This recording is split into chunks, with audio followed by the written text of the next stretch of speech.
if you need to grab yourself something to eat, we have wings and a veggie and cheese tray back there. Help yourself. Find a seat. Coke for you.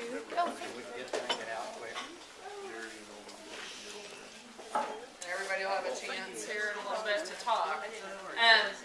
Well, the reason we're here tonight, for one, because it's always great to get together, but for two, it's because, as all of us here know, the House District changed on us last year. That happens every census, every time there's a census, which we did have one.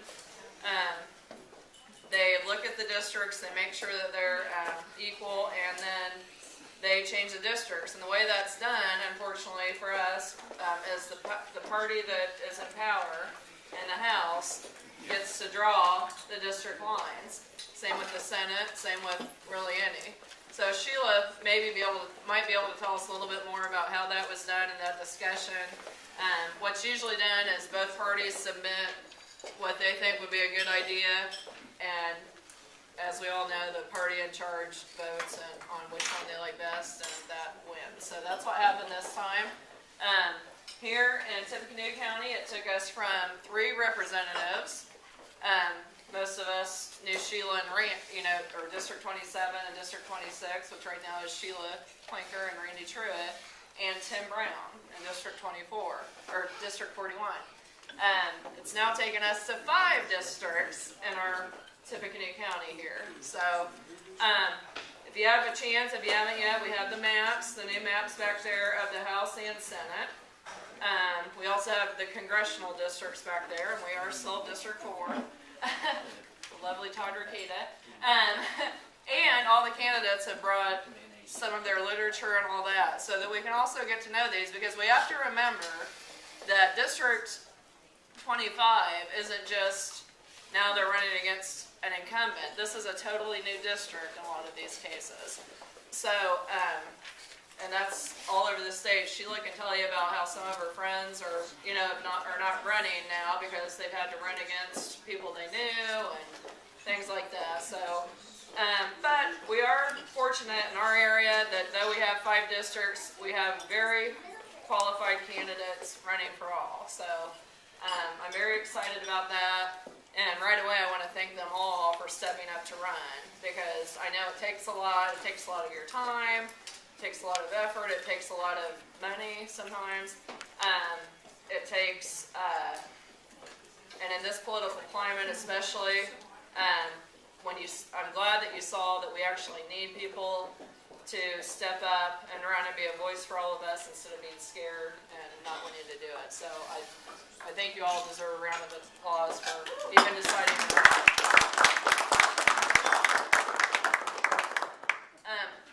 I'm not going to waste a lot of time talking, and there are a couple things I want to touch on, but I mean our main point here is to get to know the districts, get to know the candidates that are running for them. One thing I do want to mention is the state convention is coming up. We do have plenty of delegate spots. If you're interested in going, let me know, and I will fill that. It is in Fort Wayne this year. It's always been in Indy before, so it is a bit of a drive, but they did lower the delegate fee to only $25, where in the past some of us have paid $180 and $50 and all that. So, I mean, at least they made it affordable for some of us that have to travel a little further. So if you're interested in that, let me know. That is in June. I can't remember the weekend. 16th, yeah, it's that weekend. So, yeah.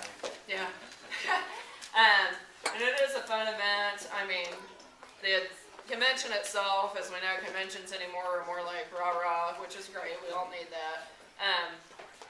But it's really a good networking opportunity. If you go and you kind of stay the night before, there's all kinds of hospitality suites and stuff where you really do get to meet a lot of people. So if you're interested in going again, please let me know.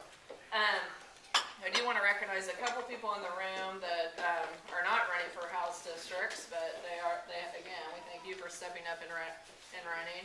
And they're actually running for District 4 congressional seat against Todd Ricada. They are running against each other in the primary. One is Tara Nelson, who I'm sure we've seen Yeah. And Lester Moore. And we thank you for running too. One thing I need to, in case anyone doesn't know today, I have made the official announcement. It will be on the news and everything. I am leaving my job at the election board. After 7+ years, it's been a job that I've really enjoyed. I mean, I've been able to grow personally and professionally. I've been able to, when I started, we were still doing the precinct voting, folks, which I know a lot of you still do. But here in Tippecanoe, it seems so long ago. We were still using an old DOS-based system to do our voter, registration in, where you didn't know if someone moved in here or not. It didn't let you know. Now, where we are is we have a statewide voter registration system. So when someone moves or someone passes away or whatever, we know right away. We're able to enter people quickly, get things out to them, so our rules are always pretty up to date. And of course, we've moved to the vote centers and the early voting, which the early voting to me is very important. I think it gives people an opportunity to vote that really never had it before, and the fact that Payless stores let us in there are just wonderful. We will now this year, instead of being at the 3 Payless stores and out at Faith, we're just going to be at all 4 Payless stores. So Faith will not be an early voting site. We will be at the 4. We will be at the Payless by the mall, the one on the south end here, the one on Greenbush, and the one in West Lafayette. So it'll be easy. You can tell all your voters, and as you go door to door or whatever, you can vote in any Payless store from April 28th, I think, to maybe, the week before, the Saturday before the election. There's the week before the election. It's all, I've got all that information on that table too. From noon to 7. So instead of having to make it all, vote in any Payless store. So we really thank Payless for letting them do that. We really thank Payless for letting us do that because there are people, seriously, if you ever sit out there and watch for a day, elderly people that have not been able to vote in person for years. I mean, I'll never forget 2008 for Barack Obama. Someone brought their 100-year-old African-American father or grandfather in, I can't remember, to vote in person at Payless for Barack, because he wanted to do that. That was important to him. They didn't know what the weather would be like on election day, so they didn't want to wait till then. It was slow at Payless. They brought him in. He was able to take his time and vote. So those are the kind of things I've been able to do in this position, and those are the things, as I look back on my life, will mean a lot to me. What I'm moving to is the state party has started, former Lieutenant Governor Kathy Davis and a few women have started an effort called the 51% Club. The premise being that women are 51% of the vote, and so when women vote, women win, and it usually happens that Democrats win. What's happened though is women don't vote anymore. Whatever reason we don't know. 414,000 women that voted in 2008 have not came back and voted in 2010. Or 2011 has been somewhat limited as well. You saw the turnout. I mean, if we would have had a better turnout in 2011, Diane would have won, things like that. The turnout in 11 was just very low. So my job will be, I'll be able to work out of this county, so I'll be able to work from home. I will do some traveling. I will have a desk in Indy. But my job will be to go out and speak to these women voters, target these women voters, and get them to the polls so that we can all win in 2012, because we saw what happened in 2010 when we did not win. We've seen the things that have happened at the State House.